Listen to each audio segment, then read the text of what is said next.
I just want my dog to respect me. I don't want to have to be faffing around with treats all the time. Hi, welcome back. It's Pam again with the March Madness 1 dog training tip video a day for the whole of March. Thank you for joining me on this journey. So today I wanted to talk to you about what we hear often people talking about, and you've probably said it yourself at some point, is basically you don't want to have to keep giving your dog treats. You want them to do what you want them to do because they respect you and they choose to do the right thing for you.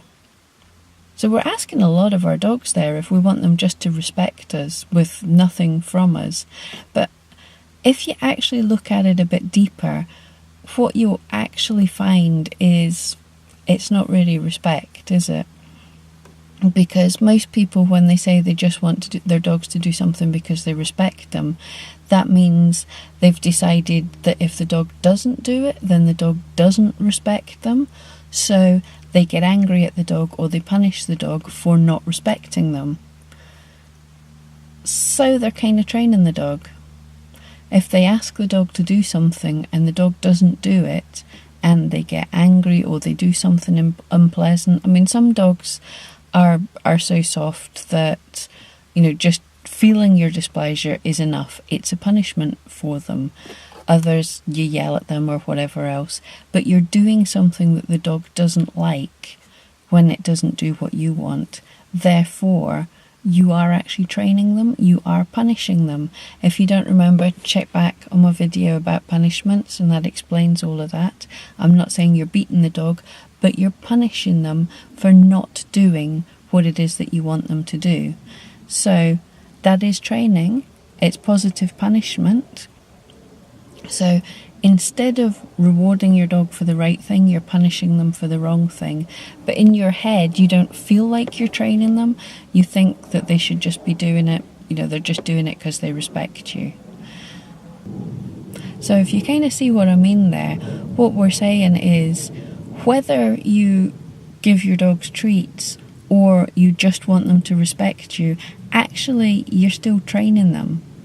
And if they're constantly in your mind disrespecting you, then what you're going to find is that you're constantly having to be stern with them or punish them or whatever you want to call it.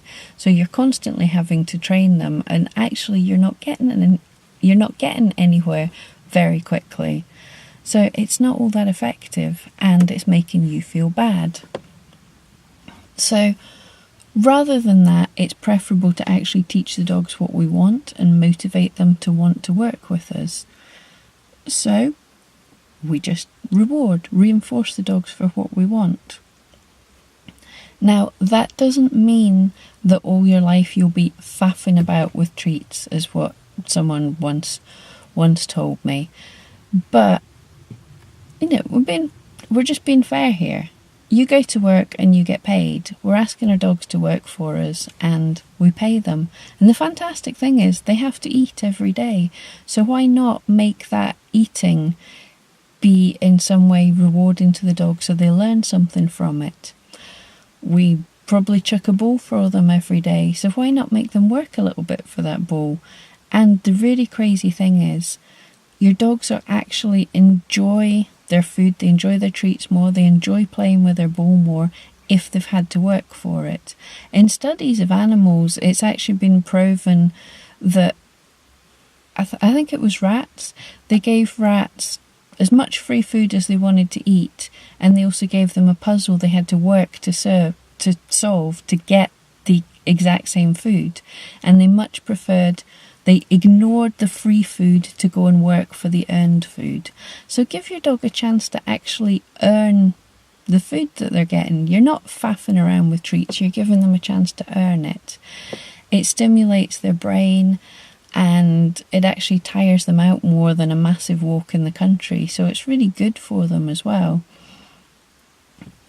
Now, the reason people get confused and think they'd have to faff around with treats all the time is how you fade out treats can be pretty badly done. Basically, you teach the dog to do something, giving them a reward every single time when they get it right, and then you say after a day or two, that's it, the dog knows how to do that, and immediately switch off all treats.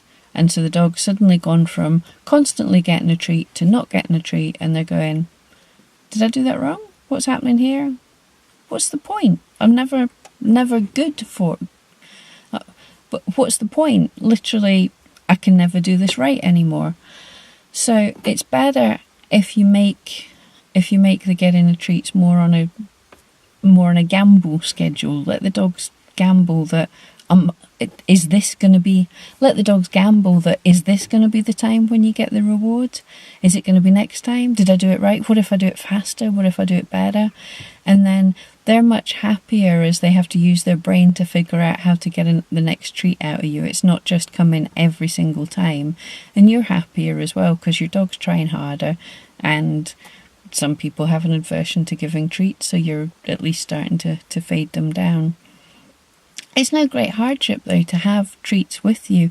I always have a bum bag on me that has treats in it, and my car keys and poo bags and, any other little things that I need for a walk. So it's not really a big deal to have them.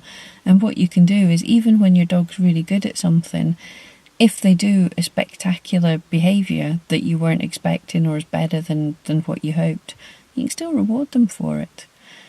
So it's not respect. Dogs don't have respect for us. They either fear the consequences of what will happen if they don't, or they want to work with us because working with us has been rewarding. So which would you prefer to be? Would you want them to want to work with us because it's a fun thing to do, or to have to work with us because if they don't, then they'll get yelled at? I know if I was a dog, which I would choose.